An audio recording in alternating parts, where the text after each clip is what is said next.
Hello, ladies and gentlemen.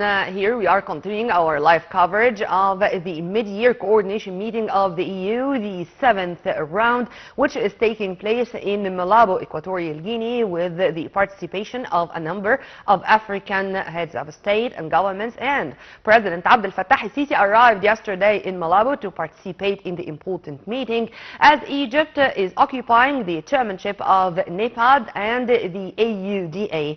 President Abdel Fattah el-Sisi addressed the gathering twice, tackling a number of issues and making sure that he is going to deliver this message of the Egyptian vision regarding silencing the gun initiative, regarding the sustainable development goals of Africa, taking into consideration that it's a must to give the sustainable development goals first priority in front of all African states, all the AU state members, to make sure that they are going to be able to meet the aspirations of the African peoples. The president was keen to participate in the conference in his capacity as the chair of the North Africa Regional Mechanism and the chairperson of the Heads of State and Government Orientation Committee of the African Union Development Agency, to shed more light on President Sisi's participation and on the key points which were tackled in his speeches there. We are very much delighted to have with us by phone Professor Ghada Mousa, Professor of Economics and Political Sciences. Thank you very much for being with us, Dr. Ghada. My pleasure. Dr. Ghada, this edition, or the 7th round of this AU meeting, is really coming amid a lot of challenges and changes in the same time. How do you see the importance of holding such a summit or a mid-year meeting with the participation of this bundle of African leaders? Good evening. As mentioned, this summit comes in a turmoil, in an era, or African era of turmoil. In this respect, the participation, or the high-level participation, manifests the Egyptian deep perception of the opportunities and challenges that are facing the African continent in this critical moment in its history. It's also a continuum in the approach of our political leadership. Dr. Ghada, if you permit me, I can't hear you well. Africa, a priority, a strategic priority in its foreign policy. And it's also a center that is based on Africa 2063. Yeah. In this regard, also the leadership of Egypt, for the North African group, also has its manifestations.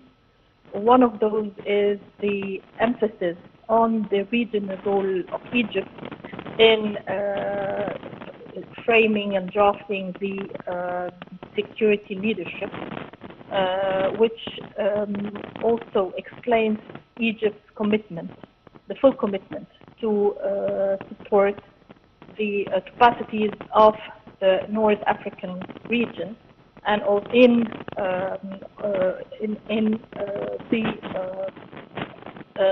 institutional, in supporting and also strengthening the institutional peace and security framework. And institutional reform as well. I beg your pardon, I did not hear the question. Dr. Ghada, can you hear me? Yes, I hear you well.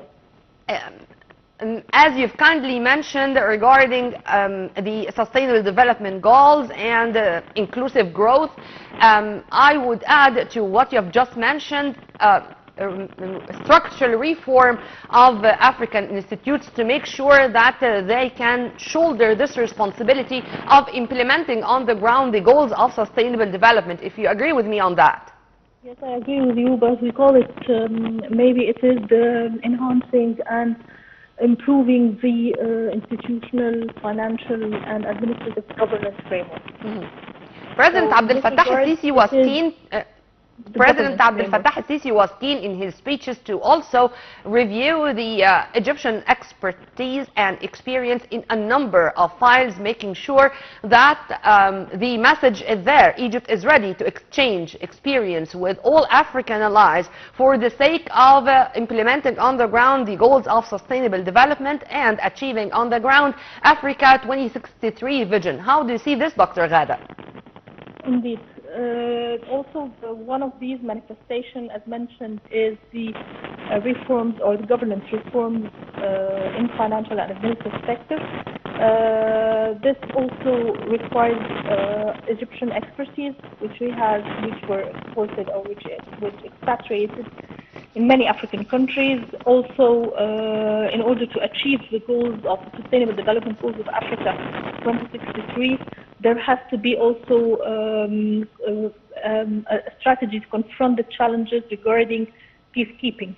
You know, Africa has been under a lot of pressure from coup and coup d'état in the past decades. So the peacekeeping missions are of vital importance in trying or in enhancing the continent's capacities in bringing peace and development. Also, there was also an emphasis on transforming plans to real work or to transforming plans to action.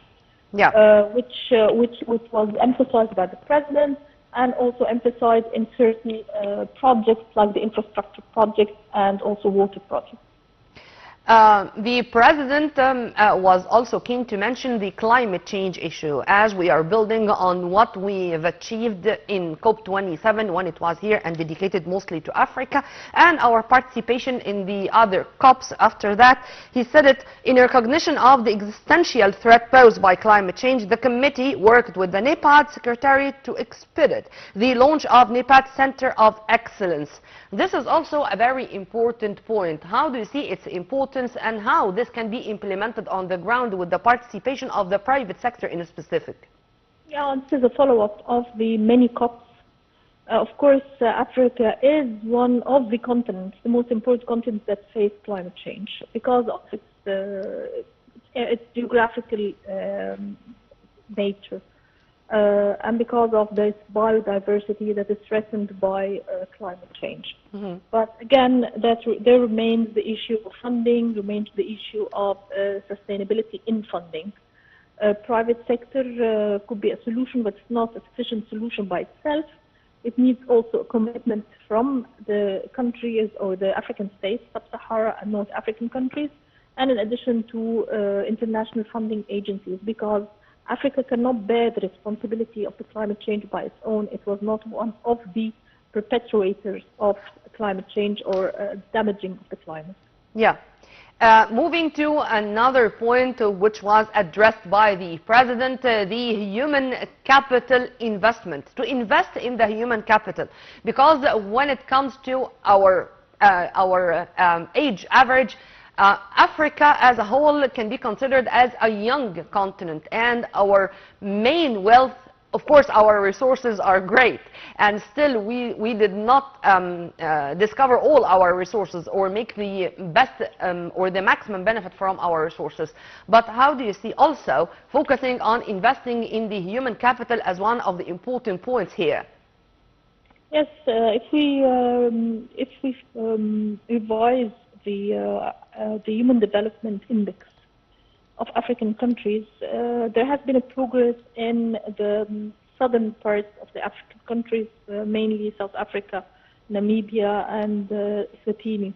Mm-hmm. But the rest of the African countries, maybe in Central Africa and in Eastern Africa, are still facing challenges regarding enrollment, educational enrollment, or school enrollment, health issues, and also shelter. Mm-hmm. Of course, this is very important. Even if we have a younger population, it needs a lot of capacity building, and it needs a lot of empowerment and also improving its health educational conditions. So this again brings us back to the challenges that the African continent, Sub-Sahara, or even Northern African countries are facing. And they cannot face it by their own. They need, of course, assistance and help. And I call it paying the debt back. This continent has been actually exploited for many decades, for many centuries. It's time to pay its debt back to the African people, the African young people, to give them a chance in a better future. Dr. Ghada, one of the most vital issue is not to depend on theories or not to look at the MOU signed, for example, as only ink on paper, but to follow up on the ground the implementation of such MOUs and to make sure that there is a full coordination between establishing mega projects in African states, taking into consideration that climate change is an important issue. For example, the green infrastructure corridors, continental master energy plan, common African agricultural policy. These were some of the points which were tackled by the President, making sure that we are going to achieve both goals at a time.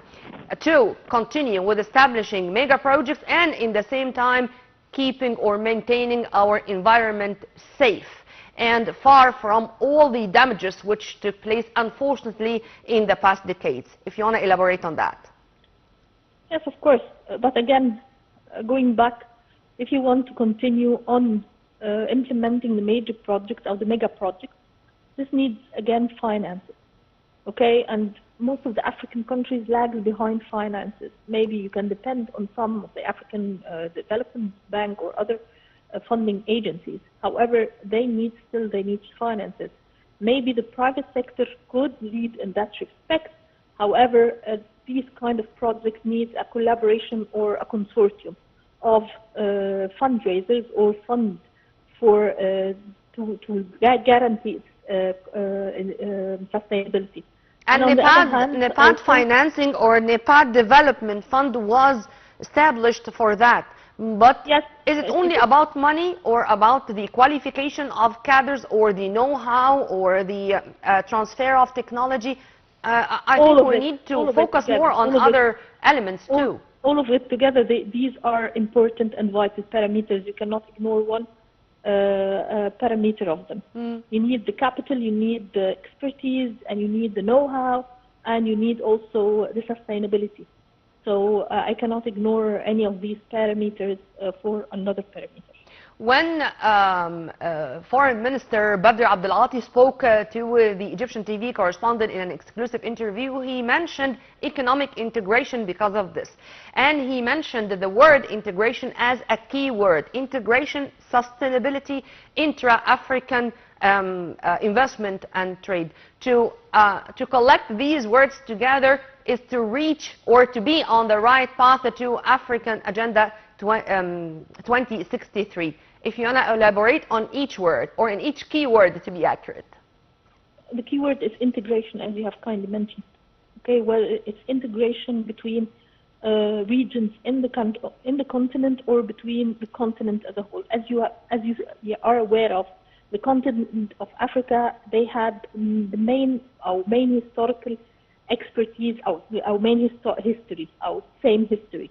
However, they are separated or divided into eastern parts, western parts, northern parts, and southern parts. Therefore, the corresponding 8 regional agencies, they correspond to these diversities. Let us say they are linguistic diversities, the Francophone, the Anglophone, the Lusophone, and the northern part. So integrating, maybe we can integrate starting from the regional aspect, like for example, the Comesa, like for example, the western part and so forth.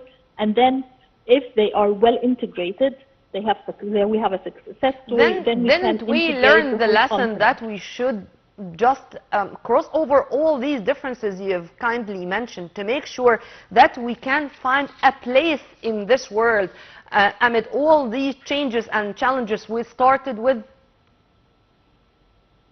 Yes, we have common grounds. For example, we have common grounds with the western parts of Africa or the western regions of Africa, and we have common grounds with the southern parts and the central part and so forth.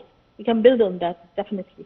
However, as you mentioned, we need something on the ground, something that is feasible, something that could be achieved in the near future, a success story, something to learn from. So these are issues that could bring the African people together, the African nations together. However, this also needs to be discussed regarding not only the mega projects and integration, however, also to be transparent in addressing the main challenges that could impede the integration project. Yeah, and we want to give some examples, if you permit me, to implement or to enhance the African internal trade relations via implementing on the ground the free trade deals, and to have examples like the Julius Nyerere Dam in Tanzania, for example, being built by Egyptian private sector and public sector companies. I think when there are some examples like that, this is going to be a kind of encouraging more private sector companies to repeat or to have the very same scenario of success in many other countries. True? I agree on that, but I have a different approach, that we approach these mega projects as projects for developing humanity, for developing the humans. Okay, for example, the dam in Nyerere in Tanzania. This was for example, providing fresh water, providing electricity to the Tanzanian people. It was for the people. So the people were very grateful, and they went on the streets to thank the Egyptian people, to thank the Egyptian government and the public sector, all the companies, the Egyptian companies. So the approach is that we should integrate and we should cooperate as an African people, African nations that have the same challenges, that have the same aspirations, and also need to prosper and to improve their well-being. Dr. Ghada, how do you see the importance of boosting our cultural ties among African states? This is a very nice question, a very dear question to me, because actually the Egyptian soft power in the 60s and the 70s managed to penetrate the African continent, the Sahel, the Sub-Sahara or the Sahel region, by either films, movies, or even some expeditions, religious or whatever. So this actually brought the African people very closer to their brothers in the northern part of Africa.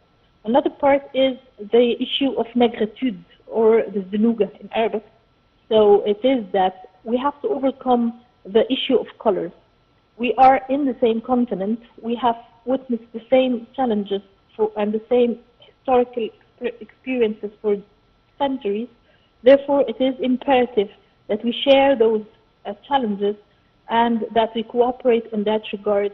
For example, in poetry, in literature, introducing. We do have the Luxor Film Festival for African films, for example, and it was held here in the wonderful city of Luxor more than once, in addition to inviting a number of African artists to show their talent to the Egyptians in the Opera House. I think we do have that, but what do you mean is to add to this or to increase this in a way that we can find all over the year, for example, something related to an African brotherly nation here in Egypt? Yes, of course, but you need first to make the people aware in Egypt that there are some events, some festivals there. It needs to go viral. It needs to be communicated to the Egyptian people. So many people could visit these events or could participate in those events and to know about the African culture, to know about the African people and the African history. Mm-hmm. So it is not only important to hold the events, it's important to communicate those events to the people, to broadcast. Hello? Yes, yes. Yeah. This was my opinion regarding the expansion and increasing those sorts of events by more broadcasting, more making people aware that they exist in Egypt, for example. Dr. Ghada Youssef, Professor of Economics and Political Sciences, thank you very much for your input and have a very good night. Right after the short break, we are going to return back with more, so stay tuned.